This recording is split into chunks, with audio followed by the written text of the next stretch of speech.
Un minuto e mezzo di gioco, ancora 0-0 il risultato, quindi subito le formazioni. 4-3-3 per il Padova, che ha Cano in porta, Crespo, Legati, Cesare, Trevisan, che all'ultimo ha sostituito Renzetti che si è infortunato durante il riscaldamento. In difesa Oxtrasser, Italiano e Bovo a centrocampo, De Paula, Ardemagni e El Shaarawy in attacco. 4-3-2-1 invece per il Portogruaro Summaga, Rossi tra i pali, Esposito, Franceschini, Madaschi e Cibocchi i 4 di difesa, Tarana, Schiavone e Spinalla a metà campo, Cunico e Scozzarella dietro l'unica punta di ruolo Altinier, arbitra Stefanini Di Prato, assistenti Fittante e Crispo. A Padova c'è il sole, fa caldo, temperatura attorno ai 30 gradi, terreno di gioco in discrete condizioni, sugli spalti circa 6.000 spettatori, 200 quelli arrivati da Portogruaro. Studio. E questi sono i 6 campi collegati per il portiere del Torino Rubinho. Adesso siamo giunti. Il gol del Portogruaro al 17° minuto, Tarana, quindi Padova 0, Portogruaro Summaga 1.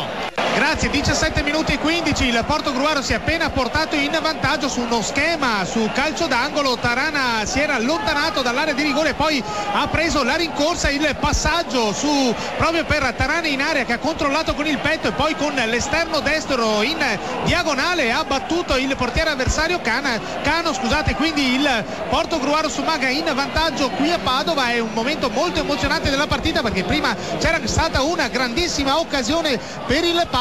Ardemagni aveva liberato in area El Shaarawy, il tocco d'esterno solo davanti al portiere, il pallone è uscito di 1 metro e poi sul ribaltamento di fronte il Portogruaro si è portato in vantaggio. Quindi 18° minuto, Padova 0, Portogruaro Summaga 1. Linea allo studio. Scusami Scaramuzzino, qui c'è un rigore per il Padova, lunghissime proteste dei giocatori del Portogruaro, richiamerò quando tutto sarà pronto per la battuta. Tafava che ha mancato però l'impatto vincente. È pronto Italiano sul dischetto del rigore, l'arbitro fa rispettare le distanze, i giocatori del Portogruaro hanno protestato a lungo. Crespo è finito a terra a contatto con Cibocchi, il pronto Italiano, il tiro e la rete. Il Padova pareggiato al 4° minuto, Padova 1, Portogruaro Summaga 1. A te. Sono sui campi non collegati, Ascoli. Il Padova in vantaggio al 35° minuto, il colpo di testa in mischia di Trevisan su azione d'angolo. Padova 2, Portogruaro Summaga 1.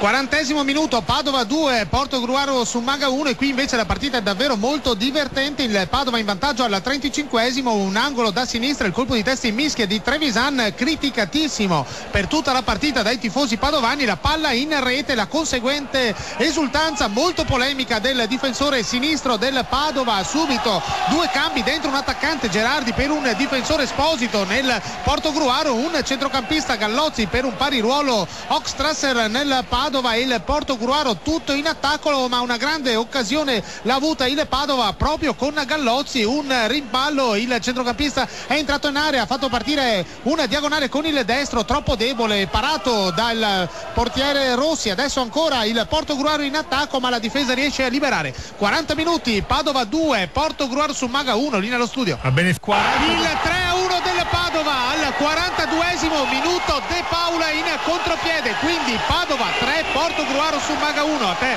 E qui siamo entrati nel primo dei 4 minuti di recupero, il risultato è Padova 3, Portogruaro Summaga 1. La terza rete del Padova, un contropiede con il Portogruaro tutto sbilanciato in avanti, il lancio da appena fuori dalla propria area di rigore di Italiano. De Paula se n'è andato dalla metà campo in contropiede solo, ha controllato con il petto il gran sinistro da appena entrato in area sotto la traversa. Seconda rete di De Paula in questo campionato, è partita virtualmente chiusa, anche se il Portogruaro Summaga ha avuto un'occasione proprio pochi secondi fa, un contropiede, questa volta Gerardi è entrato in area. 3-1 del Varese e Baguan. Dicevo, Gerardi è entrato in area, ha fatto partire un diagonale troppo debole, la palla è stata deviata. Scusa Zennaro, è finito. E qui mancano 3 minuti alla fine dei 4 di recupero, il risultato è Padova 3, Portogruaro Summaga 1. Linea allo studio. È finita Padova, scusami, Padova batte Portogruaro Summaga 3-1.